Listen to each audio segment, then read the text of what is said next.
Alright, hello geometry student, and welcome to your first flipped classroom lesson.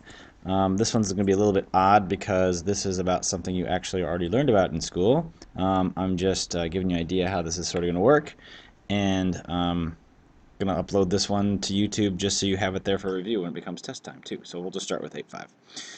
8.5 is about the tangent ratio, which is your first trig ratio you've ever studied. And here's what your handout's going to look like for notes. But I want to show you a little bit dynamically in Sketchpad how this is going to work. So here we have a right triangle. And I have some things labeled here. I have measured already. I have this angle at B measured. I have this length measured here. And this length measured here. And I have this set up so that it's going to stay a right triangle no matter what I do. If I move things around, that angle at C is always going to be a right angle. I can change everything else about the triangle other than the fact that I guess that it's a right triangle. Okay. What tangent has to do with is the relationship among these three things. This angle here, this side here, and this side down here. In every right triangle, of course, you're going to have two sides that are at a right angle to each other.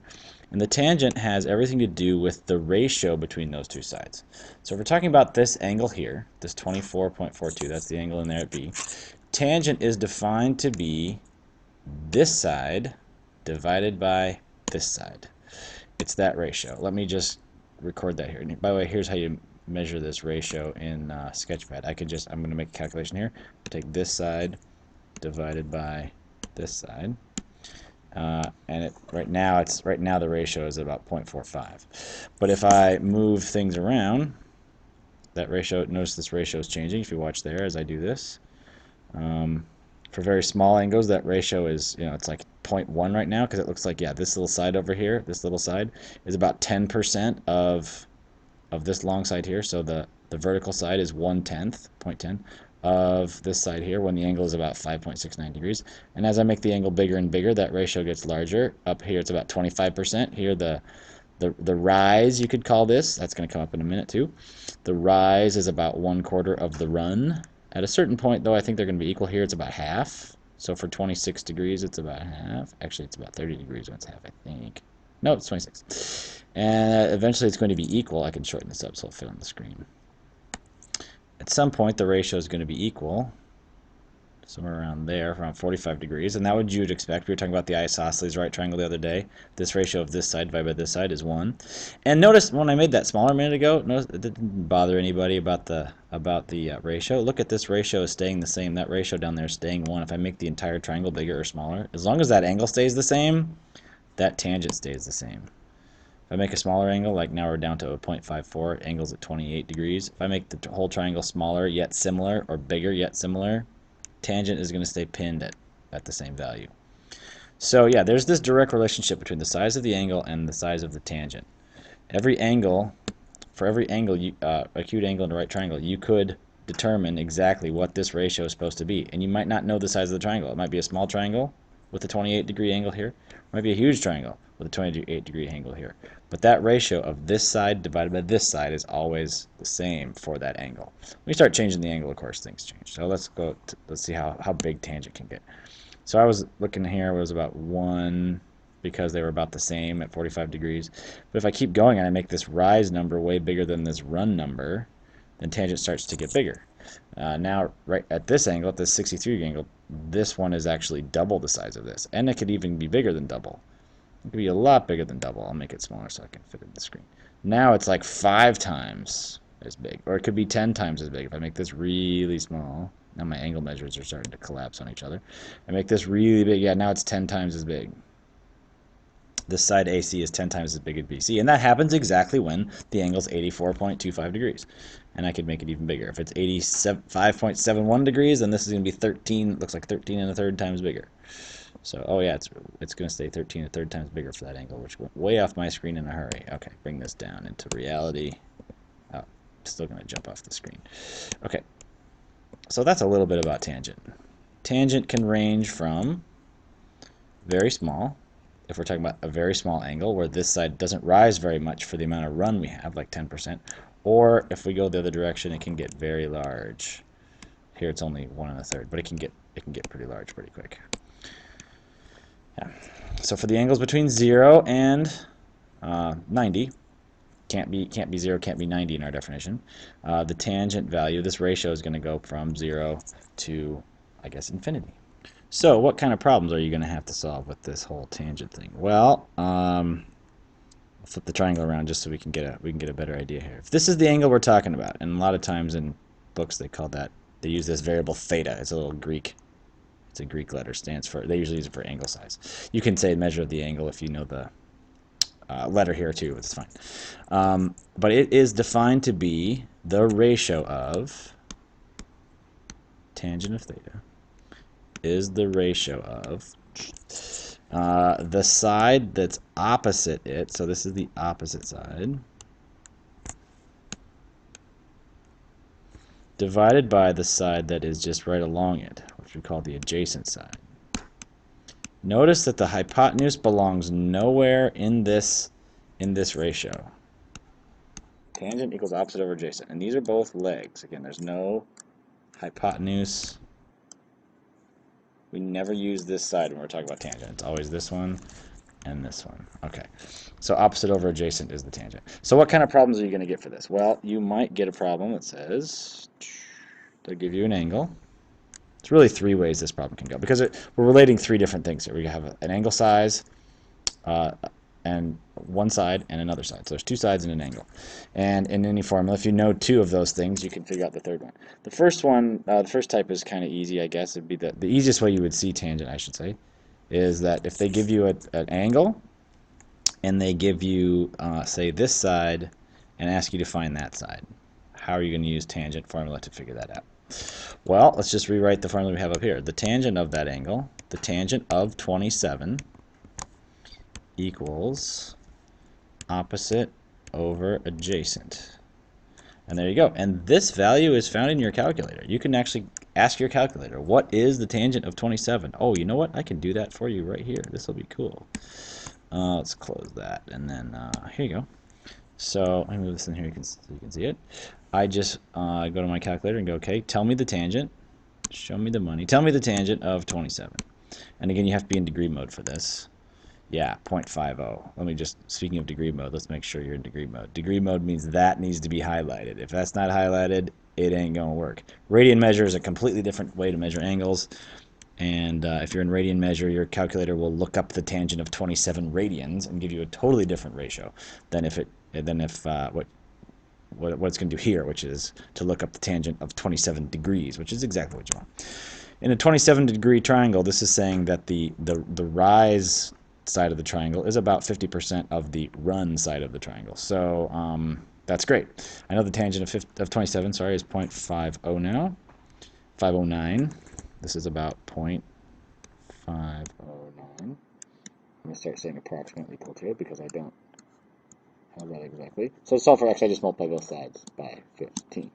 15 times that number is pretty much what we're looking for, which is, let's go back to the calculator, 15 times that is about 7.64.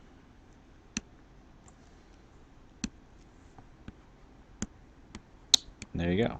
So this turns out to be about 7.64. Now in my calculator, I could have just said, I didn't have to solve for this here. I could have just taken this first equation, taken both sides times 15, and then the calculator just entered, okay, what is, I should clear this so you don't see all this junk, 15 times the tangent of 27. That's all I needed. You find yourself doing that kind of thing a lot.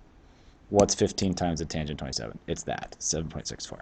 And then back in our triangle, you should be able to look at this and see, okay, is that even reasonable? If this is a 27-degree angle and a right triangle, and this side's 15, would we expect this side to be, less than the 15? Well, yeah, probably. This should be the shortest side of the triangle, because remember, this angle over here would have to be, something like 53, right? And if that's 53, again, you don't need to do this every time. I'm just estimating here to kind of convince you that this is at least in the right order. In the triangle, remember the smallest side should be opposite the smallest angle, so that little check there tells us we're probably right. 53 opposite the 15, that's okay. That's sort of the middle size angle and the middle size side, which is fine because the longest side would be over here. If I did a squared plus b squared equals c squared, I'd get some bigger number than 15 over here.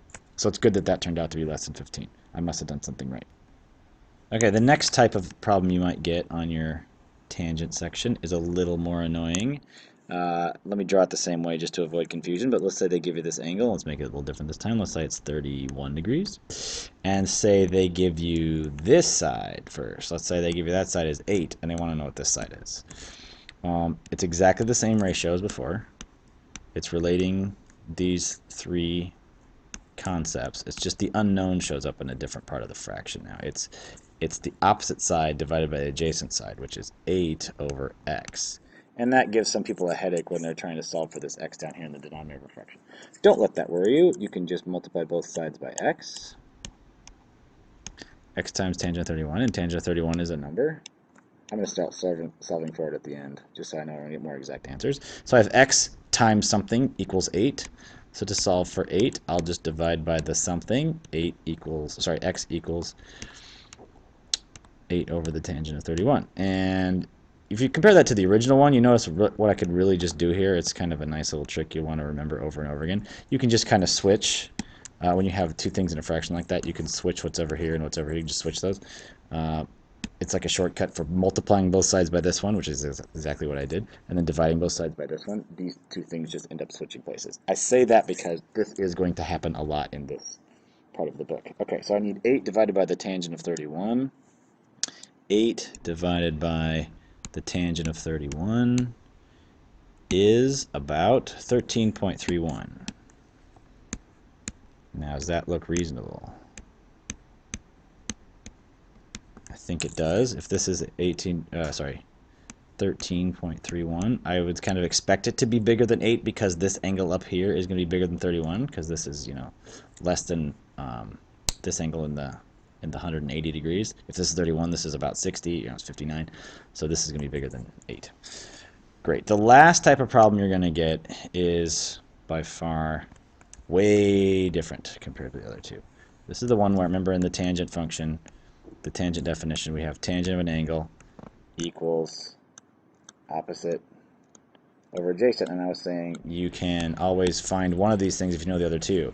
And I gave you one where we knew the angle in the opposite, and I gave you one where we knew the angle in the adjacent, but what happens if these are the two things you know, and this is the one thing you don't know? That's probably the weirdest one. Okay, so let's say we don't know this. That's theta degrees. I don't know. Nice. That's theta degrees, and I have no idea how big that angle is, but I know I have a triangle where this side might be, let's make up an interesting number, 9, and if that's 9, this looks like it might be, 14. So in a 9 and 14 triangle where the rise is 9 and the 14 is the run, there is an angle that will produce that. There is exactly one angle that will produce that. It is unique, and tangent will help me find that. So let's rewrite this equation. Tangent of some angle I don't know is going to equal the opposite side divided by the adjacent side, 14. And so there you go. I have a tangent that is 9/14. If I really cared what 9/14 was, I could find that on my calculator. 9 divided by 14 is nothing new or scary. 9/14 is just 0.64. Oh, I should get that a little more better than that. 0.6428. Okay, fine. Because it'll make a difference in the degrees if I don't. I think it's 285, so I'll say 9.